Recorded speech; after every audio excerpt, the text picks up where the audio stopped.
World Cup. I didn't see any match from this World Cup of the clubs. It could be nice, the World Cup of the clubs in America, USA, but I didn't see anything. I had some days off, but I couldn't see anything. So maybe the next 2 weeks I will have time to see something. It's alright, we can pass it now. You can see the road is stretching because one lane is closed for the maintenance. The cars to do something here. They're working or not working? They're doing something here, but I don't know what. They're doing all the time. Something there.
Live again. That's why sometimes I'm recording on dashcam. The signal here in the network in England, in London, is losing strength or force, and I don't have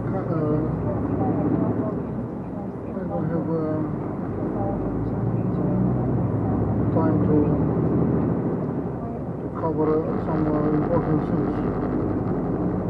So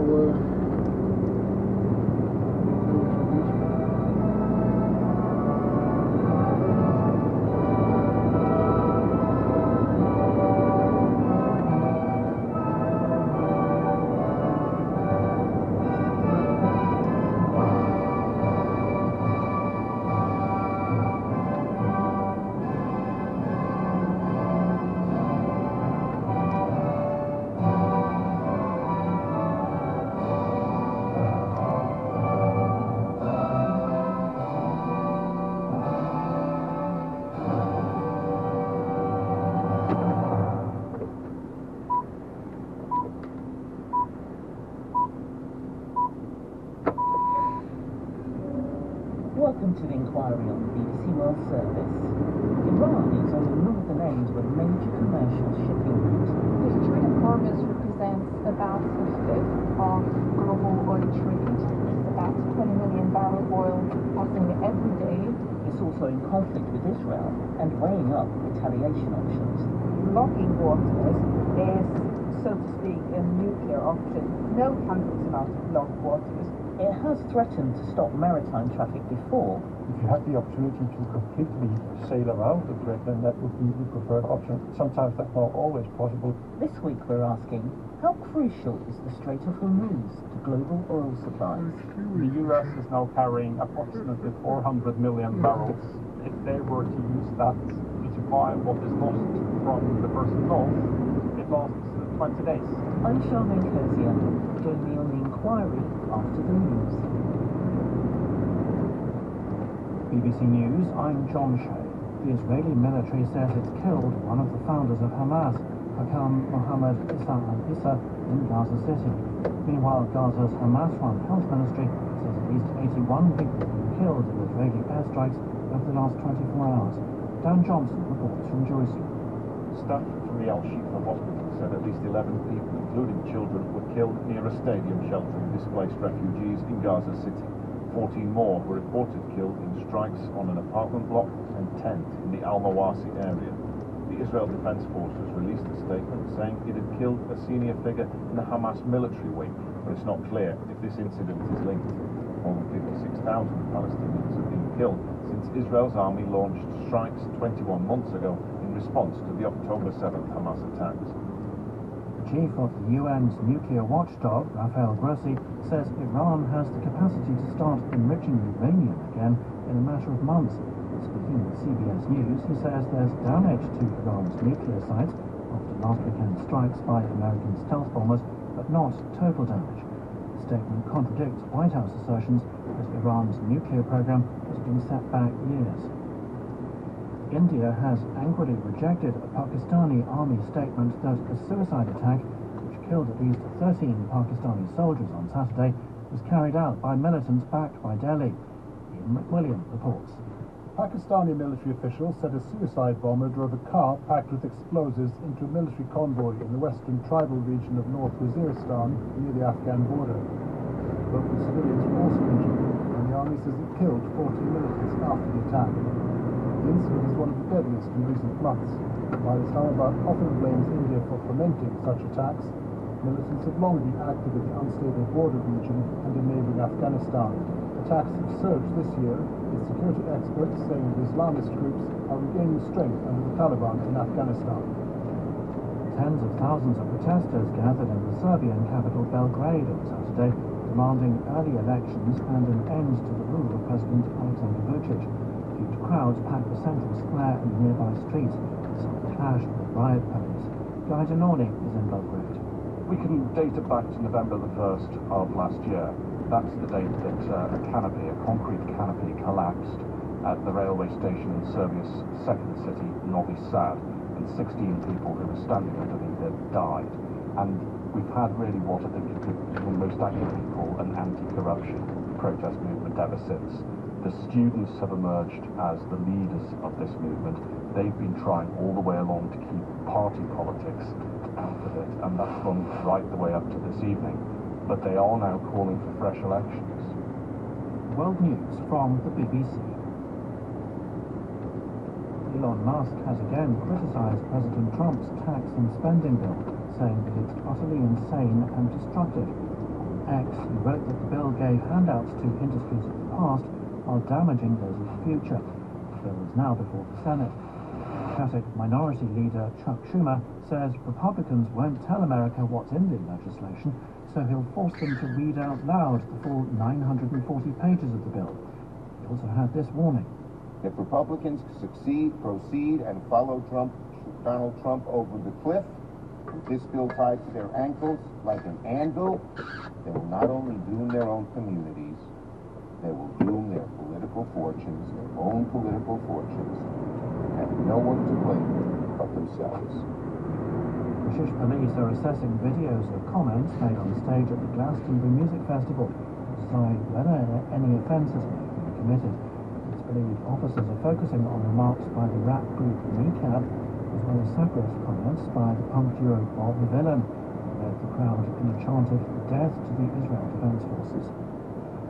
Protesters have marched through Venice to complain about the impact of the 3 days of festivities accompanying the wedding of billionaire Jeff Bezos. Demonstrators say the founder of Amazon has turned the Italian city into a theme park. They're also worried about the impact his companies are having on climate change. The final event has been moved to the outskirts of Venice, with around 200 A-list stars in attendance. Former Manchester United and Juventus midfielder Paul Pogba is to return to competitive football following a doping suspension. He's joined the League 1 side AS Monaco on a 2-year contract. Pogba failed a random drugs test after a match for Juventus and received a 4-year ban, which was later cut to 18 months. BBC World News. Welcome to The Inquiry. I'm Charmaine Cozier. Each week, one question, 4 expert witnesses, and an answer. June 2025, Istanbul, Turkey. Just hours after bombs hit 3 nuclear sites in Iran, the country's foreign minister, Abbas Araghchi, holds a media conference. He responds to those US airstrikes and the escalation of Iran's latest conflict with Israel. They crossed a very big red line by attacking nuclear facilities. He also takes questions on how Iran might strike back. The Strait of Hormuz is a shipping route for moving crude oil from major Middle East producers to the rest of the world. One reporter asks if Iran is considering closing it. Abbas Araghchi replies, There are a variety of options available to us. the decision to close it rests with the country's Supreme National Security Council, after finding approval from the Supreme Leader, Ayatollah Ali Khamenei. So this week we're asking, how crucial is the Strait of Hormuz to global oil supplies? This program was recorded on the 25th of June. Part 1. Oil on troubled waters. So the Strait of Hormuz, this is a very important and probably one of the most important and used waterways in the world. It is located in the Middle East and it connects the Persian Gulf, so the sea that is located between Saudi Arabia and Iran, to the Arabian Sea and by extension to the Indian Ocean and the rest of the world. Camille Lons is Deputy Head of the Paris Office of the European Council on Foreign Relations. Her expertise includes Gulf countries. The Strait of Hormuz represents about a fifth of global oil trade that is passing in that area. This is about 20 million barrels of oil passing every day. It's deep enough for massive crude oil tankers, but it's also very narrow with a tight bottleneck. It's about 13 miles wide at the narrowest point. But actually it's quite tricky to navigate because the actual shipping lanes used by the tankers are even narrower than that. It's just 2 miles wide in each direction. And you have a buffer zone between them. So it makes it difficult for large vessels, especially when you have busy traffic or bad weather, to navigate that space. The comparison would be a tiny road in a mountain area with 2 lanes.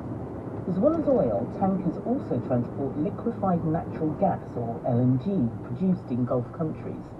And that is being exported to the rest of the world. We have other vessels as well for the trade of the regional countries with the rest of the world, supplies of food and any products that they need. But the importance of that waterway is mainly about the large oil and LNG tankers that are passing there. The journey is a tough one, but for now, it's the only option. However, countries like especially Saudi Arabia have been trying to prepare alternative routes in case there would be some disruptions around the Strait of Hormuz. And so Saudi Arabia has been, for example, developing a number of pipelines that connect the gas and oil fields that are mainly located on its eastern coast, the entire country to the west coast, to access directly the Red Sea. But this is not at all able to really replace significantly the amount of trade of oil and gas passing through the Strait of Hormuz at the moment. This is really a region where geopolitical tensions can have a huge impact on global economy and on the rest of the world. Which is why the Strait of Hormuz is commanding global attention. The strait falls partly within their territorial waters, especially of Iran and Oman. In principle, the countries are not controlling really the ships passing in that area. But that said, if you have political tensions, and if a country like Iran decides, for example, to block the straits in times of conflict, this is something that they have the ability to do. Not legal by international law, but they would be able to do it. It's not the first time that conflict between countries has spilled over into the Strait of Hormuz. Time for our next expert witness. Part 2. Unleashing Bad Things.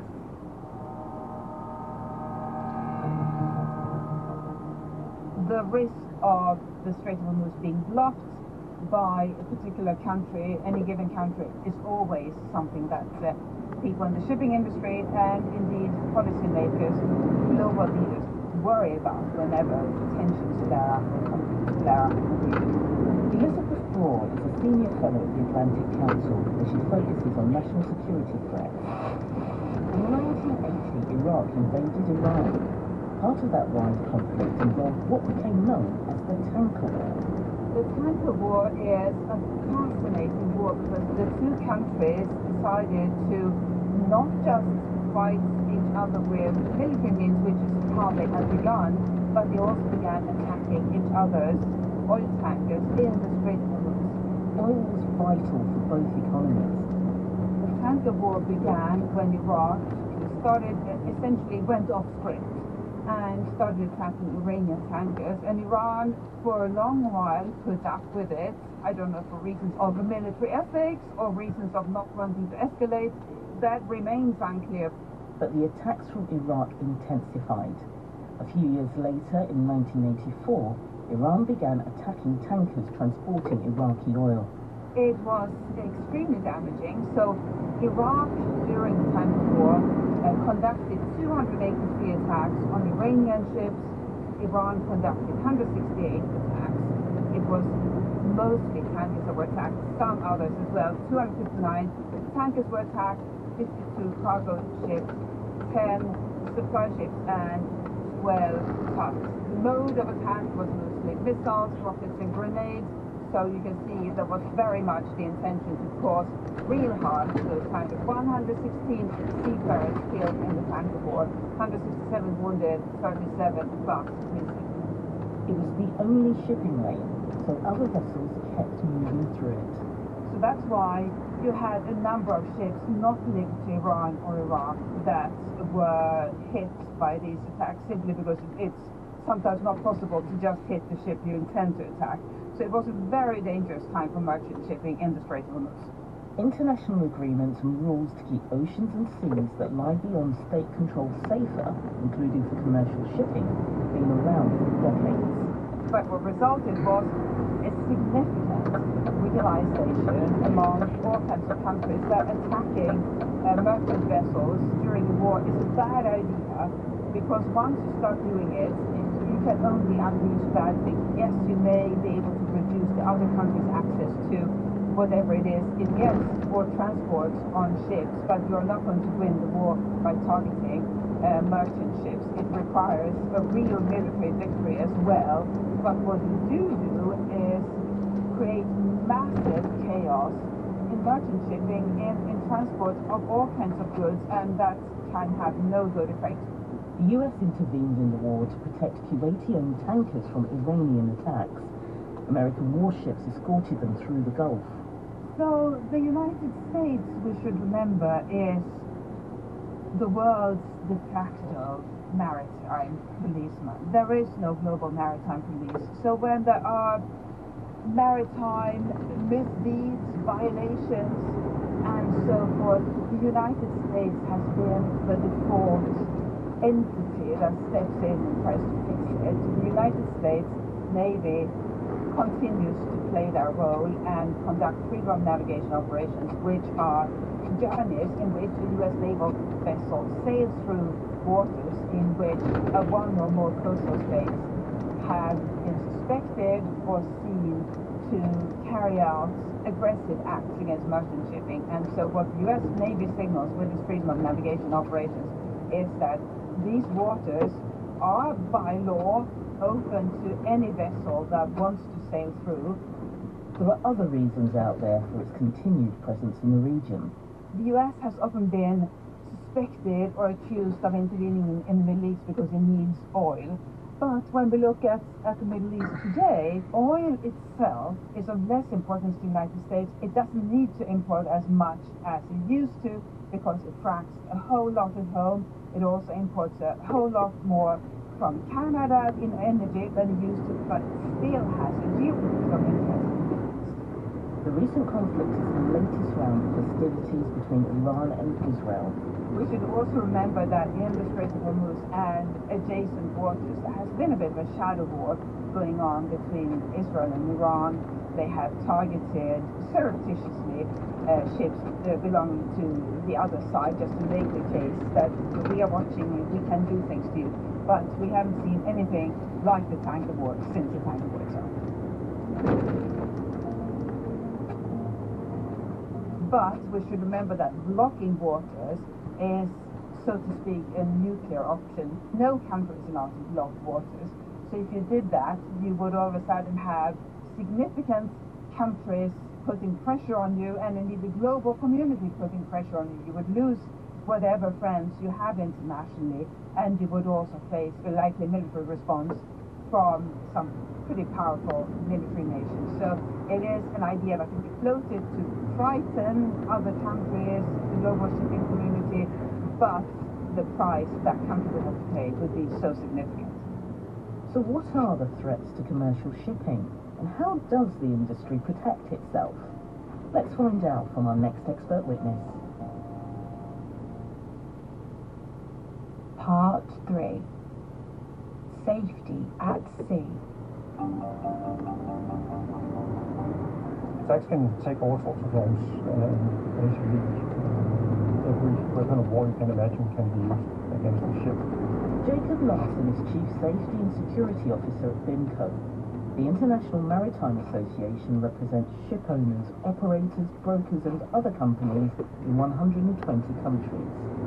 According to the UK's Department of Transport, at the end of last year, there were around 69,000 vessels in the world shipping fleet. We have seen in the past attacks being conducted by special forces, for example, boarding the ship and taking control of the ship and crew.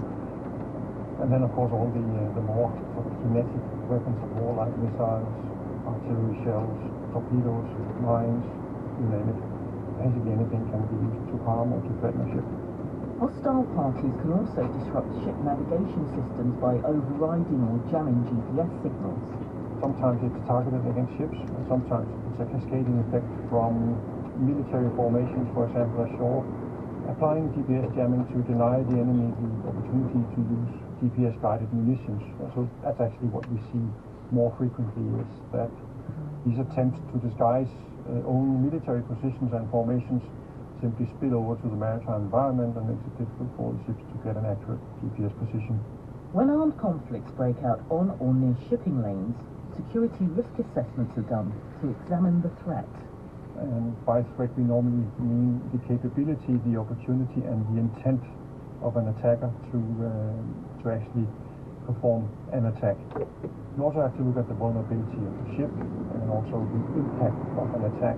So, for example, if it's a cruise liner full of passengers, the impact will be massive if the ship is attacked. But if it's a bulk carrier, which is a large ship with a relatively small crew, obviously the impact will be smaller. I'm not saying that a ship's crew are less worth than passengers, but it's just a question of mere numbers. The next step involves reducing the risk to the ship of that threat.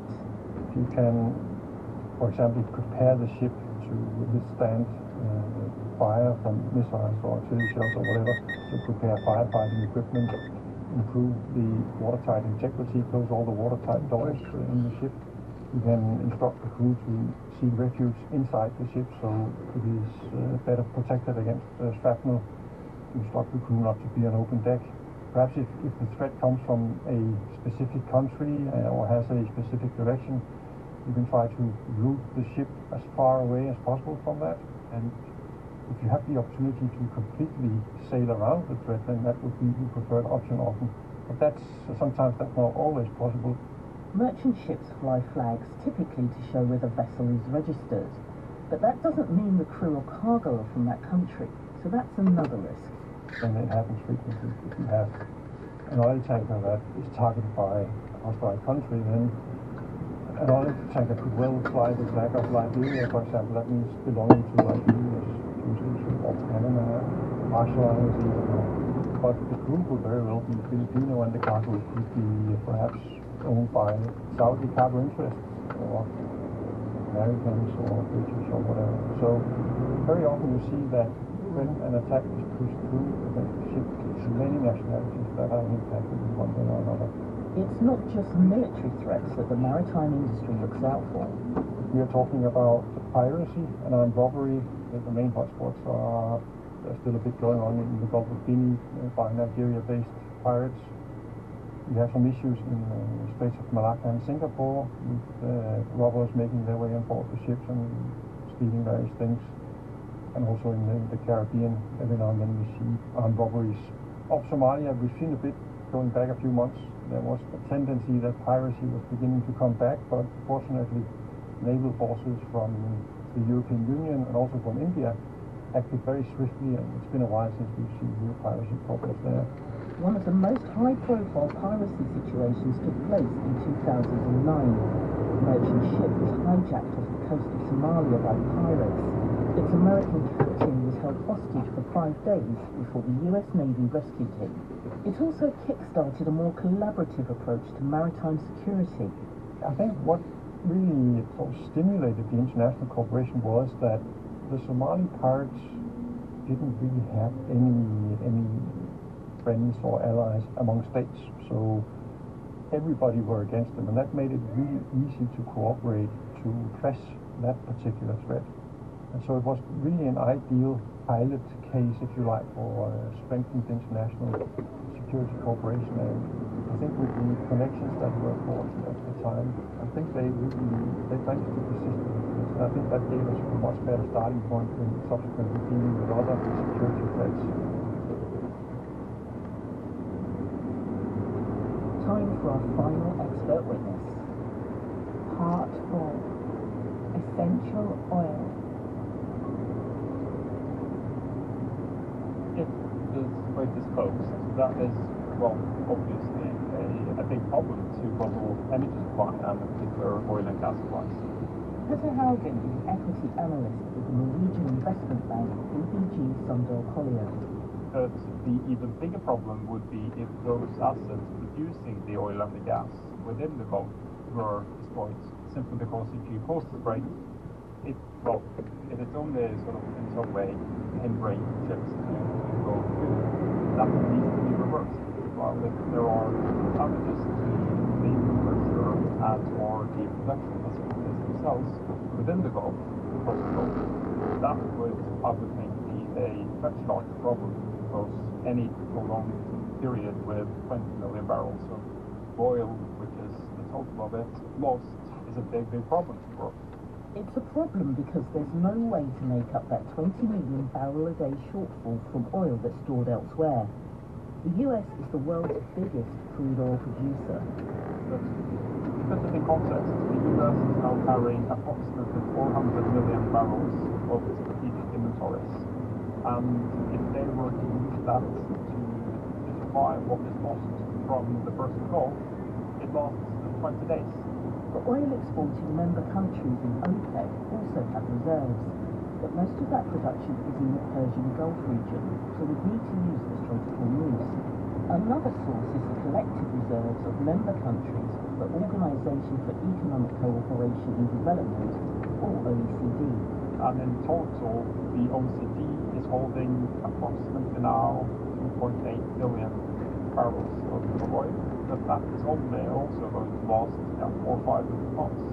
Oil prices are driven by global production levels, not national ones.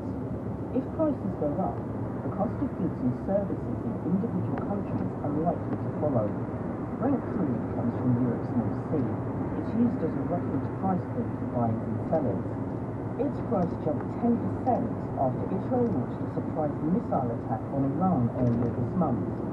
And those increases have predominantly come on higher perceived risks and implicitly expecting some disruptions.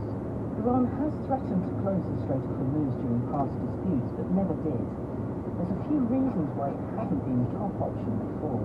One is, of course, that all of the major economies around the world would be hurt by very high oil prices. The US has been reducing reliance on buying oil from the Middle East for decades, so it won't feel that pain, but Iran's biggest crude oil customer would. The country now, which is in the position that the US stood in both in the 80s, the 90s, and to the 2000s, is China. China is now importing, in the range of 11 to 12 million barrels of oil per day, most of it seaborne, most of it from the Middle East. They're producing a little bit more than 4 million barrels of crude oil themselves. Hours after completing its mission to bomb nuclear sites in Iran, the US Secretary of State, Marco Rubio, called on China to stop Iran from closing the Strait of Hormuz. Europe is also more or less in the same situation as China, almost actually in the same quantities as well. So Europe and China would definitely be economically severely impacted negatively if oil prices went very high, while Russia is the one big oil and gas producer outside of the region, outside of the Persian Gulf, Middle East, which would see their export income appreciate significantly. The economic conflict closing the Strait of Hormuz flows in both directions. It's not only exports out of the Strait of Hormuz, it's also significant amounts of imports coming in from the rest of the world into the Persian Gulf. Approximately 80 to 90% of food supplies in the key countries in the region comes in by sea. So if you physically stop everything from going either in and out, there is also a risk of food stops. And with energy being the most important input factor into all of global production, besides you and me working hours every day, it probably will make prices so high that we simply need to use less energy and produce less things.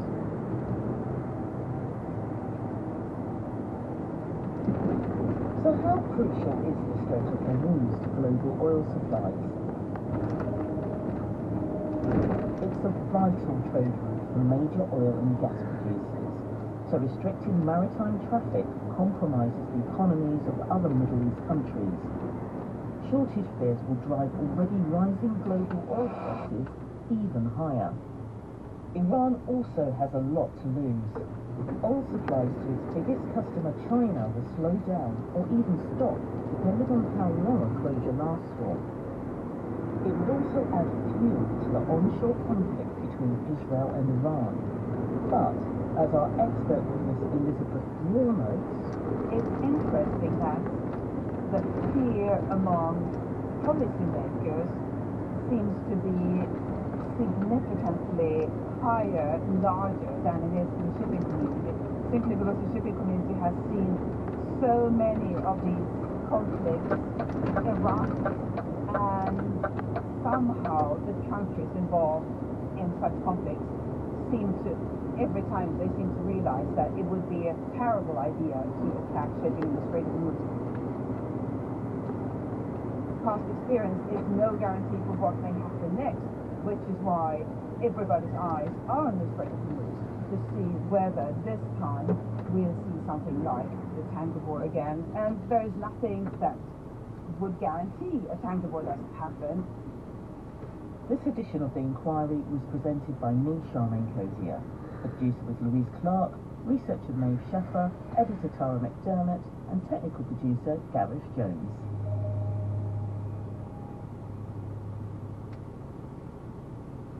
This is the BBC World Service with Izzy Lawrence, looking into the evolution of customer service. For sales, press 1. For account inquiries, yes, the dreaded call menu. What you're experiencing is what I often call the doom loop. So you get into this kind of, your call is important, but how important is it? So these systems were built for internal efficiency, but they were not built on a customer's perspective. In the 21st century, some companies thought that chatbots could help. They can provide personalized service, they can reduce the waiting time. And maybe on a primal level, it can sometimes feel like putting a chatbot in front of us sends a message like, you're not important enough, so I'm going to delegate you. We need to get better at it, and we have to keep investing in our people, but also in the systems. This is really critical. The Forum, customer service, the rise of the doom loop. To listen, search The Forum online or wherever you get your BBC podcasts. This is the BBC World Service with amazing sports stories. We're going back to 1992 to hear how basketball and US rock band The Grateful Dead unexpectedly collided in tie-dye. I never experienced any big concerts, in Lithuania, so that was my first experience with this live Grateful Dead concert. That concert helped get the Lithuanian basketball team to the Barcelona Olympics. Find out how after the news. BBC News, I'm John Shea. The chief of the UN's nuclear watchdog, Rafael Grossi, says Iran has the capacity to start enriching uranium again in a matter of months. The statement contradicts White House assertions that Iran's nuclear program has been set back years. The Israeli military says it's killed one of the founders of Hamas in Gaza City. The IDF says Hakam Mohammed Issa al-Issa played a significant role in the planning and execution of the Hamas attack on Israel in October 2023. India has angrily rejected a Pakistani army statement that the suicide attack, which killed at least 30 Pakistani soldiers on Saturday, was carried out by militants backed by Delhi. The incident is one of the deadliest in the border area in recent months. Riot police have clashed with anti-government protesters in Serbia's capital Belgrade, and some of them threw flares and other missiles at police. Tens of thousands of people have gathered to demand early elections. Elon Musk has again criticized President Trump's tax and spending bill, saying it destroys US jobs. Democrats in the Senate say they'll force Republicans to read all 940 pages of the bill out loud. The British government has strongly condemned chants at the Glastonbury Festival when the rap punk duo Bob Dylan calling for death to the Israeli military, which will broadcast live on the BBC. Police are investigating.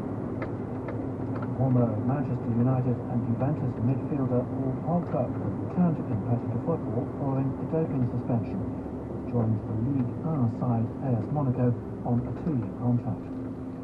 And the football match between Chelsea and Benfica in FIFA's Club World Cup in the United States has restarted after a 2-hour delay because of an approaching thunderstorm. The two teams are now playing 30 minutes extra time after the match stood at 1-1 at full time. And that's the latest BBC News. The story you're about to hear brings together basketball, rock music, the Olympics, and tie-dye t-shirts.